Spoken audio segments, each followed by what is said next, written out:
Donald ট্ৰাম্পৰ সিদ্ধান্তই খলকনি লগাই আছে ইতিমধ্যে ডোনাল্ড ট্ৰাম্পে ভাৰতবৰ্ষৰ ওপৰত 25% শুল্ক আৰোপ কৰি দিছে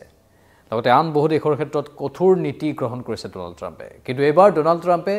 নিজ দেশৰে নাসা যি মহাকাশ গৱেষণাৰ ক্ষেত্ৰত অতি ভাল কাম কৰি আছে সেই নাসাৰ কৰ্মচাৰীক ছাটাই কৰিবলৈ আগবাঢ়িছে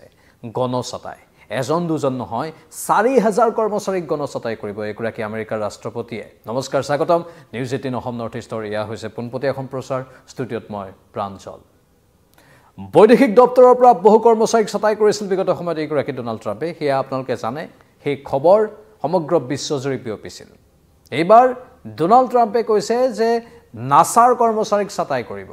4000 কৰ্মচাৰীক একেলগে চাকৰিৰ পৰা খেদিব ডোনাল্ড ট্ৰাম্পে নাসাৰ কৰ্মচাৰীৰ সংখ্যা হৈছে 18000 এই 18000 কৰ্মচাৰীৰ পৰা 4000 কৰ্মচাৰীকে ছাটাই কৰা হ'ব বুলি সদৰি কৰা হৈছে নাসাৰ মুখপাত্ৰই এই কথা উল্লেখ কৰিছে আৰু এই খবৰ উদ্বিগ্নতাৰে ভৰা এক খবৰ নাসাই আগন্তুক দিনত বহুকেইটা প্ৰকল্পত কাম কৰি আছে আগন্তুক দিনৰ বাবে সেইকেইটা প্ৰকল্প মংগল অভিযান চন্দ্ৰ অভিযান ইয়াৰে বহুকেইটা অভিযান ইছৰোৰ সৈতেও নাসাই কৰি আছে ইতিমধ্যে নিসাৰ উৎক্ষেপণ কৰা হৈছে নাসা আৰু ইছৰোৰ যৌথ উদ্যোগ এনেধৰণৰ বহু প্ৰকল্প আছে আগন্তুক দিনত মহাকাশ গৱেষণাৰ ক্ষেত্ৰত নতুন নতুন উদ্ভাৱনৰ ক্ষেত্ৰত নাসাই এই প্ৰকল্পবোৰত কাম কৰি আছে কিন্তু এতিয়া 4000 কৰ্মচাৰীক একেলগে ছাটাই কৰাৰ সিদ্ধান্তটোত স্বাভাৱিকতেই নাসাৰ ভিতৰ চৰাত কিছু প্ৰতিক্ৰিয়াৰ সৃষ্টি কৰিছে এই নতুন উদ্ভাৱনত নতুন আৱিষ্কাৰত প্ৰতিবন্ধকতা আনিব পাৰে বুলি আশংকা কৰা হৈছে কি যে নকৰে এগৰাকী ডোনাল্ড ট্ৰাম্পে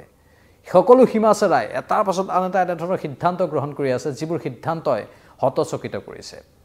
অৱশ্যে মাৰ্কিন চৰকাৰৰ তৰফৰ পৰা এটা কথা কোৱা হৈছে যে কামৰ ক্ষেত্ৰত অধিক স্বচ্ছতা অনাৰ বাবে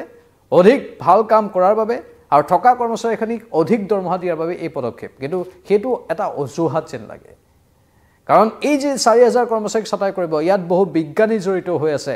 বহু কৰ্মদক্ষ মানুহ জড়িত হৈ থাকিব পাৰে তেনেধৰণৰ সম্ভাৱনা আছে কাৰণ নাসাত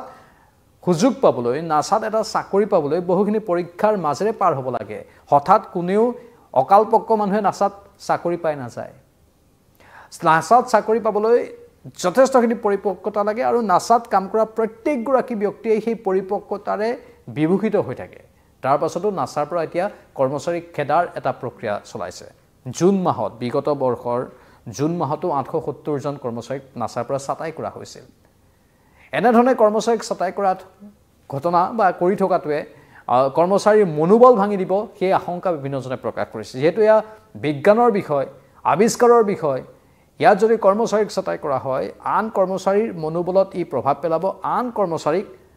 মানসিকভাৱে ভাঙি পেলাব পাৰে যথেষ্ট তেওঁলোকৰ মানসিক শক্তি আছে নাসাৰ সৈতে জড়িত লোকসকলৰ বিজ্ঞানীসকলৰ অভিযান্ত্ৰিক সেৱাৰ সৈতে জড়িত ব্যক্তিসকলৰ কিন্তু তাৰ পাছতো যদি চৰকাৰৰ পৰা হেঁচা প্ৰয়োগ কৰি এই কামবোৰ কৰা হয় ইয়াত স্বাভাৱিকতেই বহুখিনি প্ৰতিবন্ধকতা বা প্ৰতিকূলতা আহি পৰিব পাৰে পৰৱৰ্তী দিনবোৰত ই আন কৰ্মচাৰীৰ মানসিকতাত প্ৰভাৱ পেলাব পাৰে যেটো ৰিপৰ্ট আহিছে সেই ৰিপৰ্টটো ক'ব বিচাৰিছো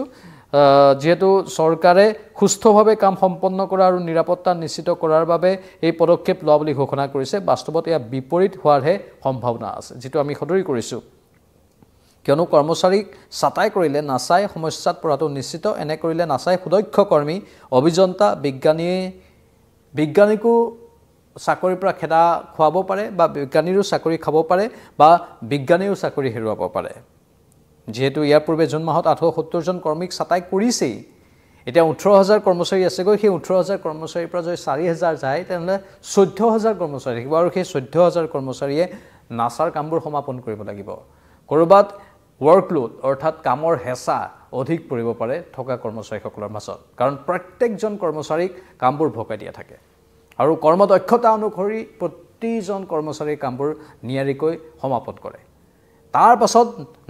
এই মাৰ্কিন যুক্তৰাষ্ট্ৰৰ ৰাষ্ট্ৰপতি ডোনাল্ড ট্ৰাম্পৰ এই সিদ্ধান্তই বিপাঙত পেলোৱাটো এক প্ৰকাৰ নিশ্চিত চাকৰি খেদিম বুলি ভাবি লৈছে গণছাটাই কৰিম বুলি ভাবি লৈছে এগৰাকী ডোনাল্ড ট্ৰাম্পে চিন্তনীয় কথা নাসাৰ কামো যে বেয়া হৈছে তেনেকুৱাও নহয় নাসাই সুদক্ষতাৰে কামবোৰ কৰি আছে আৰু শেহতীয়াকৈ এইগৰাকী ৰাষ্ট্ৰপতিয়ে টকাৰ ওপৰত হিচাপ নিকাছবোৰ বেছিকৈ কৰা হৈছে ব্ৰিক্সত ডলাৰ হলনি আন কেতবোৰ লেনদেনৰ মাধ্যম প্ৰয়োগ কৰাৰ বিষয়টোক লৈ মন্তব্য কৰিছিল এইগৰাকী ৰাষ্ট্ৰপতিয়ে এইগৰাকী ৰাষ্ট্ৰপতিয়ে ভাৰতৰ সৈতে সম্পৰ্কক লৈ বিশেষকৈ বাণিজ্যিক সম্পৰ্কক লৈ চীনৰ সৈতে বাণিজ্যিক সম্পৰ্কক লৈ মুঠতে টকাৰ লেনদেনবোৰ টকাৰ হিচাপবোৰ বেছি কৰি থকা হৈছে জনস্বাৰ্থৰ আন কেতবোৰ কথা ভবাতকৈ ডলাৰৰ হিচাপ টকাৰ হিচাপ এইগৰাকী বেপাৰী ৰাষ্ট্ৰপতিয়ে বেছি কৰিব ধৰিছে যেটো অলপ হলেও চিন্তাজনক